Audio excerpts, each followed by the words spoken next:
Huh? That's the name. What's the name?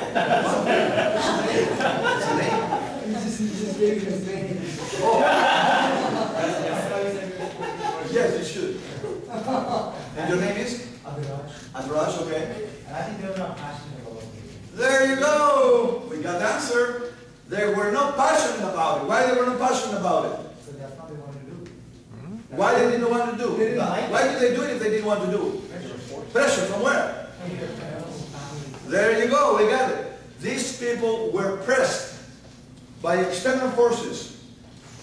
Parents, relatives, society, glamour, money, whatever ideas. Go and become a medical doctor because you have a lot of money, glamour, and if we get sick, you can sell us, separately or whatever, right? It was not their passion, it was not their dream, it was not the intrinsic driving force, driving them to go there. The first obstacles, they got flat tires. They gave up. And it was good that they dropped out because now I do know they will find what they love to do because they have the guts to say no more of this. But how many people will stay there, become medical doctors, and when you will walk into these offices of these medical doctors, they will say, I don't want to go back again. He's going to give me drugs, just drugs, I will die from the side effects because he really doesn't care. He just cares about other things, not about me. Right?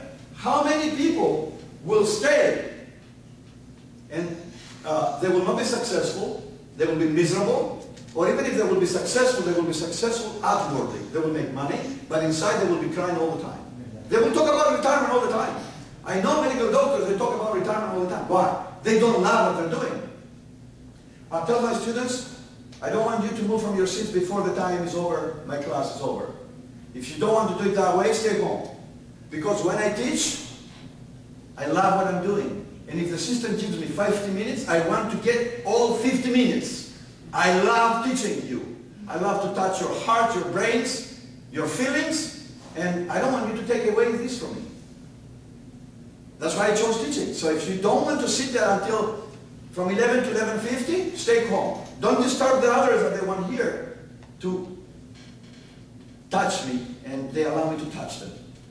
Their brains, their feelings, their souls. Please, stay home. And that's the way you should feel about going and doing medical school.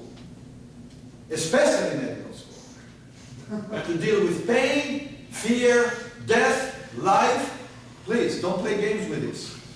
You must be very serious when you go to medical school. We want in this world, in this society, to have medical doctors that they are passionate about it, they have empathy, they have the ability and the skills to do it. We don't want people to go to medical school that they are just there because somebody else told them to go. Then we have a better society, we have a better usefulness. We have something good happening to us, to all of us. And if you don't have that, you will have a problem asking for a recommendation letter, that's for sure. Come back to the point here, right? So, where are we now here?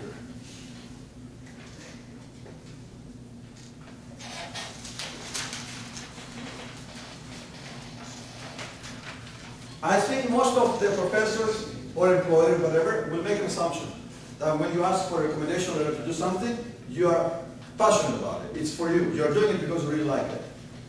That's an assumption. I don't know what my colleagues do. I think most of them will do about what I'm doing.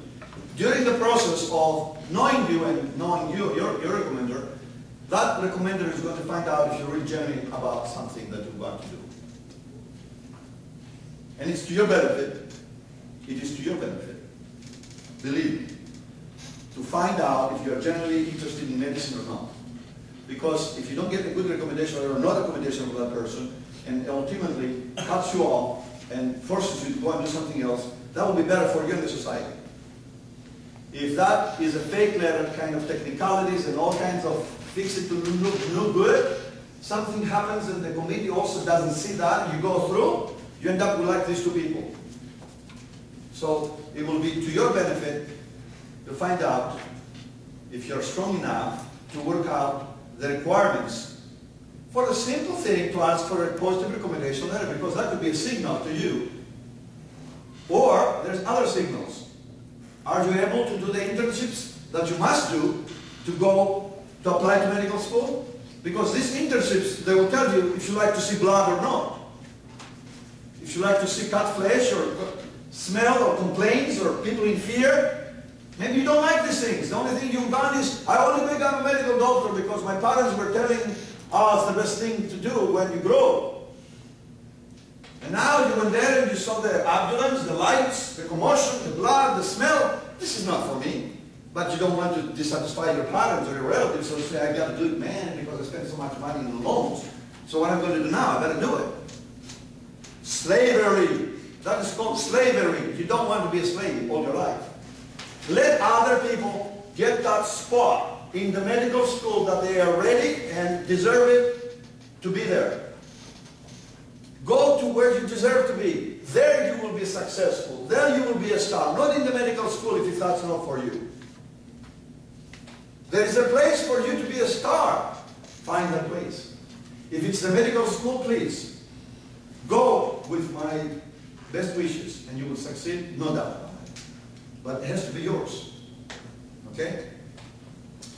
Okay, now, like I said, driving force should not be from desire for job security, glamour, or wealth. Okay? Relatively good grades. They don't really care if you don't have 4.0. People enter these good schools with not 4.0. It's not the only thing, you know that, right? It's not the only thing that they look at. So there's a lot of things to realize and questions to answer before you take the step and you go to the professor and say, will you write a recommendation letter for me? And as I said before, the best recommendation letter would be the one that it was already offered to you before you asked for it. And if that has not happened yet, hey, if you're in college, you have time to do it. You have time to work on it.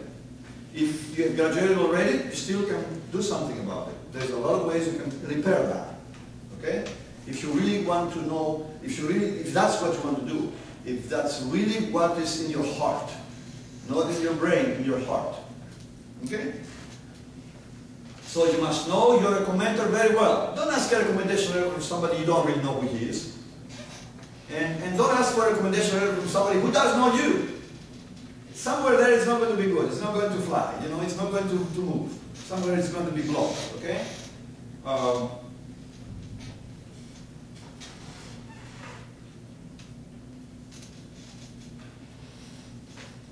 There are a lot of people that are working on building resumes and relations, but not with that honest